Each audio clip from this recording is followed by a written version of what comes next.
Hello दोस्तों, स्वागत है आप सभी का दृष्टि द फ्यूचर में। आज डिस्कस करेंगे 14 फरवरी की करंट अफेयर्स। शुरुआत करते हैं पहले क्वेश्चन के साथ। अंतर्राष्ट्रीय डार्विन दिवस किस तिथि को मनाया जाता है? तो ये है आपकी 12 फरवरी को। यह हर साल 12 फरवरी को चार्ल्स डार्विन के जन्मदिन के उपलक्ष्य में मनाया जाता है। इनका जन्म 1809 में इंग्लैंड में हुआ था।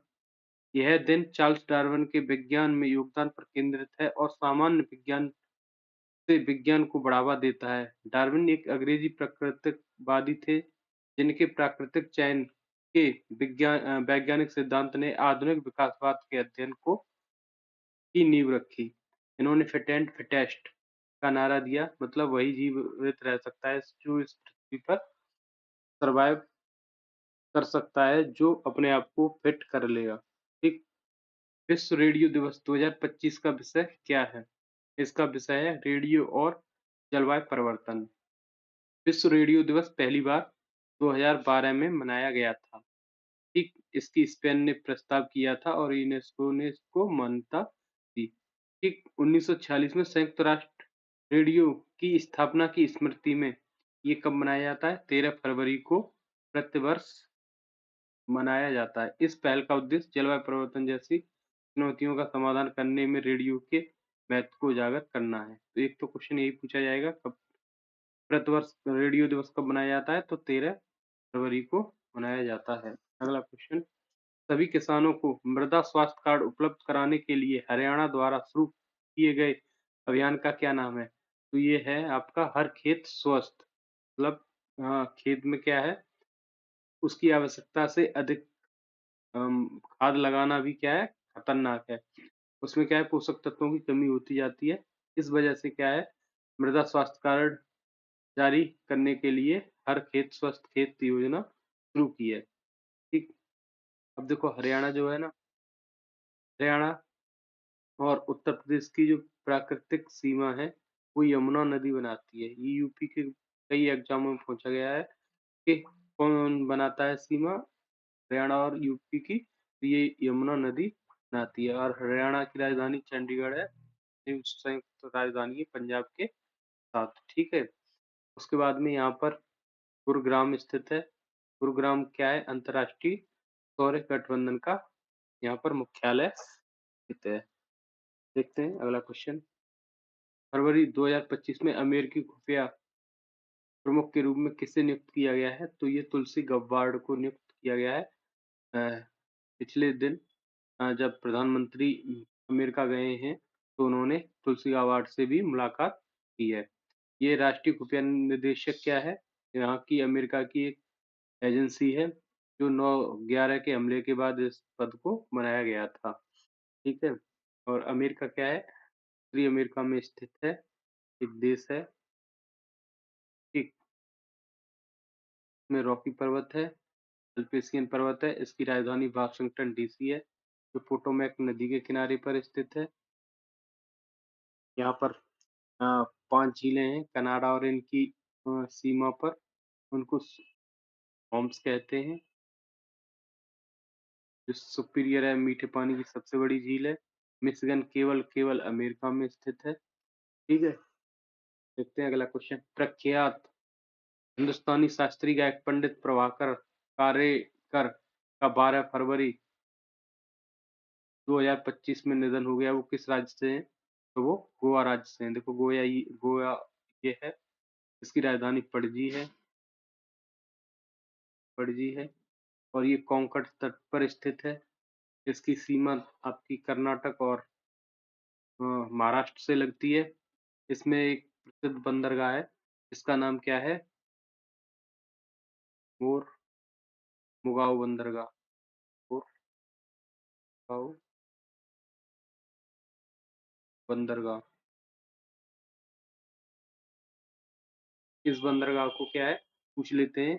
और ये प्राकृतिक बंदरगाह है। इस पर जो पाए जितने भी इस सीमा पर पाए जाते हैं, वो सब क्या है, प्राकृतिक बंदरगाह है। तो मोर मुगाओ क्या है, एक प्राकृतिक बंदरगाह है, जो कहाँ पाया जाता है, तुम्हारा गोवा में पाया जाता है। देखते हैं अगला क्वेश्चन।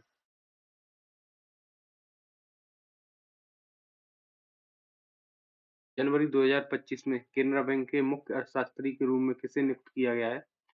तो ये है डॉक्टर माधवन कुट्टी जी को क्या है नियुक्त किया गया है। अब देख लेते हैं केनरा बैंक के बारे में। 1906 में मैंगलोर में अम्बेबल सुब्बा राव पाई द्वारा स्थापित है ये। 1969 में इसका राष्ट्रीयकरण किया गया और बेंगलोर में इसका क्या है मुख्यालय है। एमडी इसके अभी कौन है? सत्यनारायण राजू हैं। ठीक, देखते हैं अगला क्वेश्चन। आईसीसी द्वारा सोहेली अख्तर पर प्रतिबंध लगाने का कारण क्या है? इन्होंने क्या है 2023 में महिला टी20 विश्व कप के दौरान मैच में हेराफेरी के लिए रिश्वत ली थी। ये कहाँ की है? बांग्लादेश की एक खिलाड़ी है। ठीक है, मैच फिक्सिंग में ये पकड़ी गई हैं। इस वजह से इनके ऊपर क्या है प्रतिबंध लगा दिया है। और आईसीसी की फुल फॉर्म है इंटरनेशनल क्रिकेट काउंसिल। ठीक,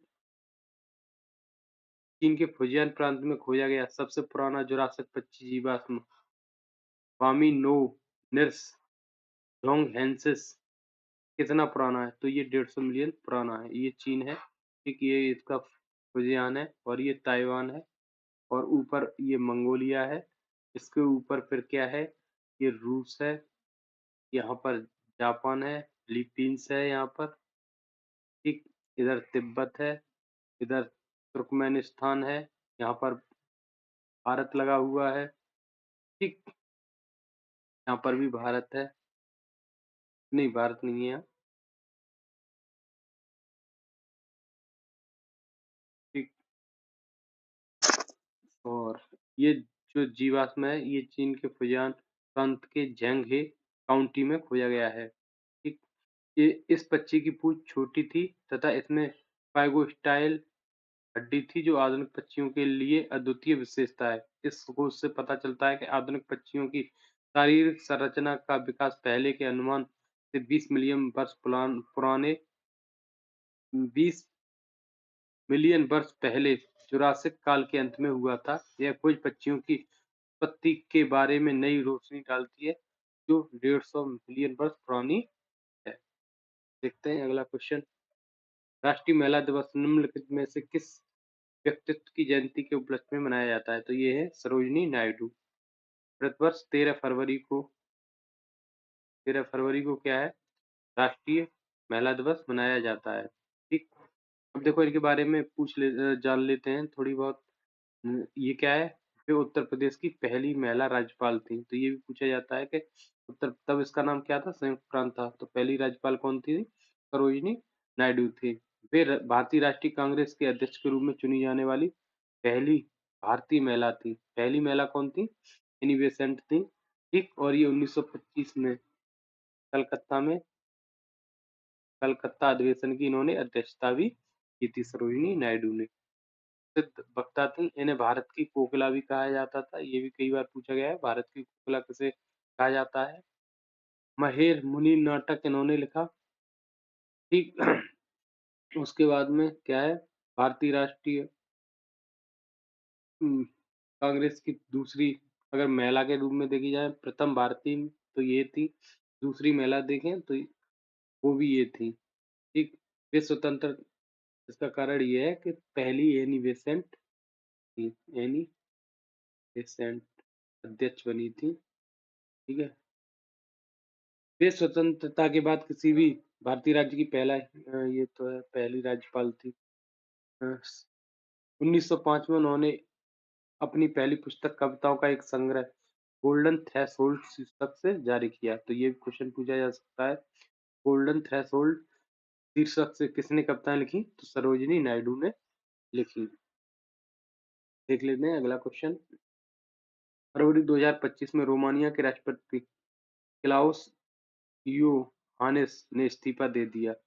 ये रोमानिया के उच्चतम न्यायालय ने उनके चुनाव को रद्द कर दिया था, इसीलिए उन्होंने क्या है ये फैसला लिया है। जो रोमानिया है वो क्या है एक दक्षिण पूर्वी यूरोपियन देश है। ठीक, और ये क्या है ये कार्पेथियन पर्वत से घिरा हुआ है। पूछ लेते हैं कार्पेथियन पर्वत कहाँ है? तो ये रोमानिया में है। इसकी राजधानी क्या है? बुखारेस्ट इसकी राजधानी है। और ये देखो काला सागर है। काला सागर के साथ क्या है ये लगता है ये ऊपर यूक्रेन है। ठीक, काला सागर में इधर रूस है। ये बुल्गारिया है। ठीक, तो ये तुम्हारा क्या है? रोमानिया, ये जो दिख रहा है ये रोमानिया है। इसकी राजधानी क्या है? बुखापेस्ट है। ठीक है, ये रहे आज के मुख्य करंट अफेयर्स के क्वेश्चन। अगर क्लास पसंद आई हो तो लाइक करें, चैनल को सब्सक्राइब करें। धन्यवाद।